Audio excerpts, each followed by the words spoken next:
लोकसभा के चुनाव भी सर पर हैं और ऐसे में ये इच्छा मन में थी कि एक बार चुनावी रण में उतरने से पहले बाबा का आशीर्वाद हम लोग लें। सह परिवार आज मैं यहाँ पर आया। मेरी माँ, मेरी बहन, जीजा जी, मेरे भांजे भांजियाँ, परिवार के कुछ और मित्रगण, उन सब के साथ आज आकर बाबा के दरबार में हाजिरी लगाई।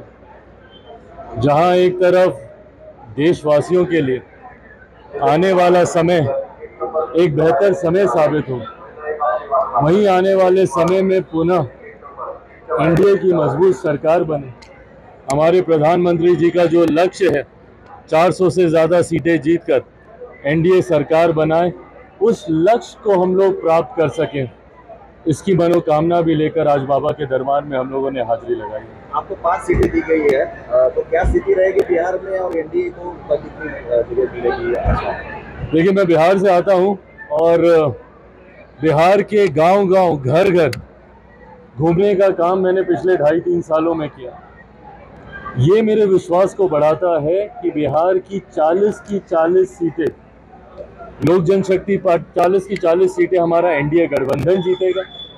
और जो लोक जनशक्ति पार्टी रामविलास हमारी पार्टी को जो 5 सीटें दी गई, 5 की 5 सीटें जीतकर हम लोग प्रधानमंत्री जी के जो 400 प्लस का जो लक्ष्य है, उस लक्ष्य को हम लोग पूरा करेंगे। तेजस्वी यादव हमेशा आरोप करते रहे कि नीतीश कुमार जो है वो किसी के नहीं हुए अब तक, कभी इधर तो कभी उधर, ये फालतू राम है। देखिए, समय समय की बात है, जब वो उनके साथ थे तो सबसे अच्छे थे।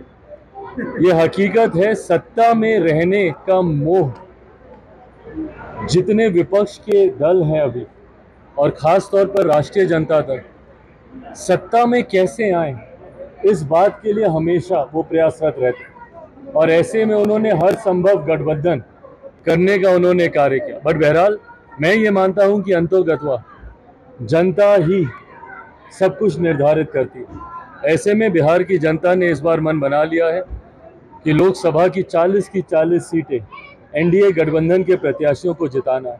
2019 में भी 40 में से 39 सीटें हम ही लोग जीते थे, मात्र 1 सीट से हम लोग चूक गए थे 2019 के चुनाव में। इस बार तो हम लोग का गठबंधन और मजबूत है।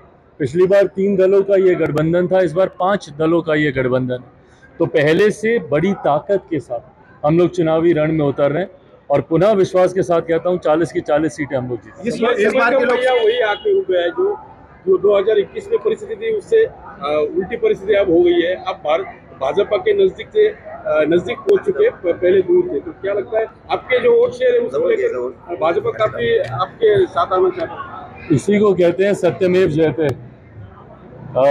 सच्चाई की जीत होती है हमेशा।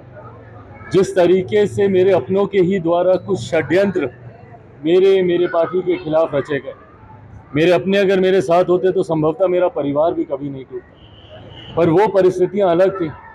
मैं ये मानता हूं कि व्यक्ति नहीं, समय बलवान होता है। समय का पहिया उस वक्त कुछ और था, पर आज जिस तरीके से ये घटना चक्र घटा है, इसमें कहीं ना कहीं जस्टिस प्रिवेल हुआ। बड़े चुनाव का सामना करने जा रही है इस बार, पिताजी साथ में नहीं है, क्या कॉन्फिडेंस के साथ जाएंगे? देखिए, ये आपने बात सही बोली। आज जब साईं दरबार में भी आया हूँ तो उनकी वही यादें कौंध रही हैं। पिछली बार जब आया था तो पापा के साथ ही आया था यहाँ पर, और आज जब वो नहीं है, यकीनन उनकी कमी, उनकी जगह, उनके स्थान को कोई और कभी नहीं भर सकता। पर उन्हीं का ही आशीर्वाद है जो मुझे ताकत देता है, उन्हीं का आशीर्वाद ही है जो मुझे तमाम विपरीत परिस्थितियों के बाद यहाँ पर लेकर आया। और उम्मीद ही नहीं, विश्वास है कि पापा के हर एक सपने को मैं पूरा करूँगा। पीएम मोदी जी आप उनके हनुमान हैं, आप मानते हैं? क्या वो मानते हैं आपको? देखिए, मुझे लगता है ये रिश्ता मेरा और मेरे प्रधानमंत्री के बीच बहुत खास है और बहुत व्यक्तिगत है। प्रधानमंत्री जी का जो मेरे प्रति स्नेह है, उन्होंने कई बार मेरे सामने उसको एक्सप्रेस किया। मुझे नहीं लगता बहुत ज़्यादा सार्वजनिक तौर पे मेरे प्रधानमंत्री अपनी भावनाओं को प्रकट करते हैं, पर कुछ समय पहले एनडीए की बैठक में जिस तरीके से उन्होंने मुझे गले लगाया और समय समय पर जब जब ज़रूरत पड़ी उन्होंने मेरा संरक्षण किया और आज इस गठबंधन में मात्र एक सांसद की पार्टी होने के बावजूद जो उन्होंने मुझे सम्मान दिया, ये कहीं ना कहीं हमारे उस रिश्ते को और मजबूत करता है। राजनीति में जाताओं की सुबह बिहार में भी कहीं दिखाई दे रही है।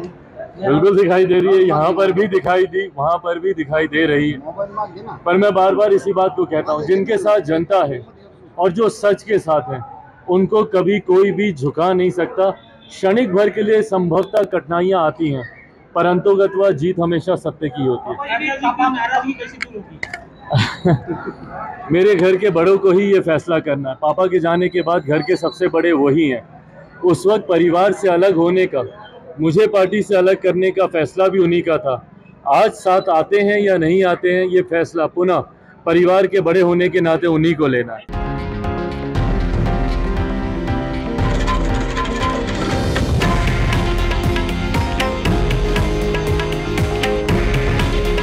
हे आहे देशातील नंबर 1 न्यूज नेटवर्क आणि आपण पाहत आहात TV9 मराठी। काळजी तुमची, हित महाराष्ट्राचं।